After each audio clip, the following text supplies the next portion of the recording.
Does Moyes, and this kind of is what we have discussed, does Moyes deserve a contract? So obviously everyone watching, the background on this is his contract runs out at the end of the season. A number of the players' contracts run out at the end of the season, including Nobes, Snodgrass and Antonio. With the job that Moyes has done, in fairness to him, when he first came into the club, kept us up. Last season, obviously, there was a bad period, but obviously after Project Restart, we did survive. We have pushed on as a team now. Do you think we should keep Moyes in the hot seat a little bit longer, maybe look to give him a new deal? Dennis, off you go. Well, this is the problem in that this type of question and this type of scenario really across football infuriates me a little bit because we've had a good start, yes, we had a good end last season, but it's a long season.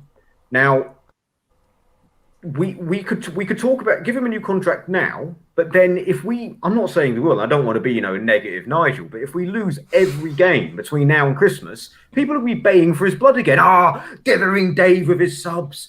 His one-dimension tactics. Why did we give him this deal? The board, they're so cheap. Why didn't we show some ambition?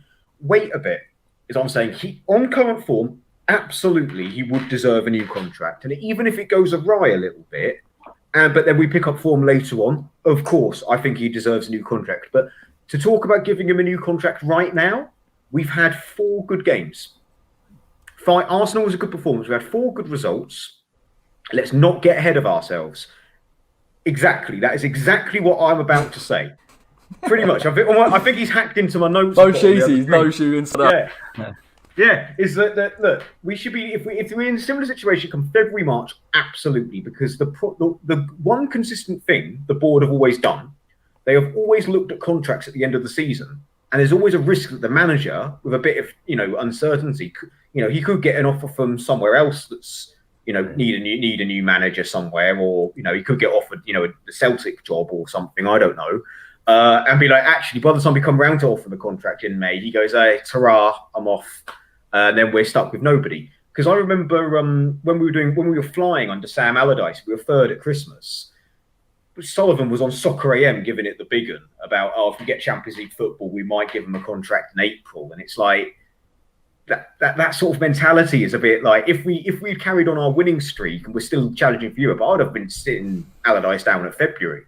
Ultimately, it was proven right not to give him a contract because we lost 3 games. We won 3 games after Christmas. From that, and if that happens now, people will be like, Moyes is done. If we scrape and finish 17th and stay up, obviously I'll be happy that we've stayed up because we were all very doom and gloom after the Newcastle game. But is it going to be this? Should give him a contract. That's the danger of giving someone talk about a new contract after 4 good games. Avram Grant won 3 games in a row against Blackpool, Liverpool, and Stoke in the 10-11 scene. Was anyone talking about a new contract for him then? No, and it would have been insane. So after 4 games, it's mental to talk about a new contract. But for the job he's done, if he keeps it up as to the stand, even if it's not, obviously we're not delusional, we're not going to win and draw every game and have these comebacks. But if we keep the form going, we're sitting mid-table, more than happy to sit down and discuss a contract with him after the January transfer window, for certain, I think. And he has done a very good job, despite my misgivings of him. However, it is way too early to start thinking about it. Way too early. Yeah, go on. I think, even if we were 3rd or 4th at the moment, we'd beaten, say, either Arsenal or Newcastle. It's one of those things as well where one of the driving factors at the end of the day has to be desire. And for David Moyes, that has to be the desire to actually earn another contract. Yeah. I do think at this stage, if we had to pick a manager right now for next season, that manager in my eyes would be David Moyes. But it's not a decision we have to make now. It's a decision we have to make. I think I was going to say at the end of the season, but rightly so. I think it should be done just before the end of the season, either in February, March, because you just don't know if he's going to get a new deal or an offer elsewhere. But I think one of the most comforting things having David Moyes as manager is we have had a really good run of form this year under him. We beat Bournemouth 4-0 on the 1st of January or whatever. And we did have that really good run of fixtures after lockdown, after Project Restart, where we were beating teams, 4-0, 3-0. But arguably the most comforting thing was actually seeing someone like Declan Rice run over to him after he scored that goal against Watford and give him a hug, and all the players come over, and it shows that they do have that support for him. And from the stories that I've heard, again through Dave Nax's podcast and elsewhere, the players really do like him. His in-game management is very questionable at times. I think that's an obvious thing to say, but he's got Alan Irvine there, and we'll just see how we go. But yeah, it's not a decision that has to be made at the moment, and he does look like a very good manager for West Ham.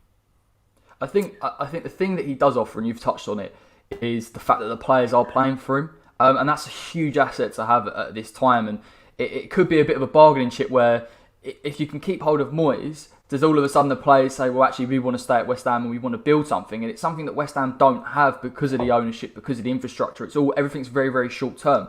What I've liked about Moyes' approach to the job is that there seems to be a long-term idea about what he wants West Ham to do, whether it's building the right players, getting the right players in. We see particularly in this summer, albeit I think it may have been one of the worst in terms of investment, Soufal's been a good signing. If you technically count Souček in there as well, there are players in there that are fitting within that system, and I think Moyes offers stability. And I'm not saying he's the best manager, because I think there are massive holes in terms of his in-game management, like you've said. The substitutes, I think he got lucky with the Lanzini one, because Antonio went off with his hamstring and he came on, and obviously he would never have expected him to have done that. But I just think just that little bit of stability West Ham need at this time, and it is comforting if you give him. I wouldn't go and give him a huge deal either, because I'm not sure long term does he play the football that we want to see. Is it attractive? But if you give him a 2-year deal, and let's see how he goes and give a couple of transfer windows, I'm interested to see where he can take West Ham. Charles, what we saying, mate? Well, the first thing I do with David Moyes' potential new contract is put a 25k bonus for every time he makes a sub before the 60th or 70th minute. Like tomorrow, yeah? That is a must need for him. He probably still won't do it, but yeah, well, I would say that he deserves a new contract as it ascertains to right now. I do agree with Dennis and Angus on the fact that we need to wait until at least January or even February or March to kind of try handing out staff contracts. I'm going to go one step further, maybe an unpopular opinion, I'm not sure, but I would only give him a 1-year deal. And the reason being for that is there are still things in his management, in his game management, that have sort of been a bit iffy. I think we can all agree on that. But also, I think it makes a smart decision all round, because it doesn't tie us down to him into the future. If he's leading us in a negative direction, let's say in the future, whether it be this season or next season, we're not tied down with him or anything like that. We don't have any kind of potential sacking malarkey going on or anything like that. But also, it gives him more of a sense to thrive at West Ham. He's still very much recuperating from his previous failures at Sociedad and especially Man United. So his kind of market value still isn't up there right now. So I think we can still cash him in on a 1-year deal. But yeah, I would go as far to say give him a 1-year deal with an option for maybe another year or two. And hopefully he'll be more than happy to accept that, especially with the staff and the players that he's kind of accumulated over the last couple of sort of months or so. I'm not prepared to give him more than a year right now, and especially given how early it is in the season. There's still a long way to go.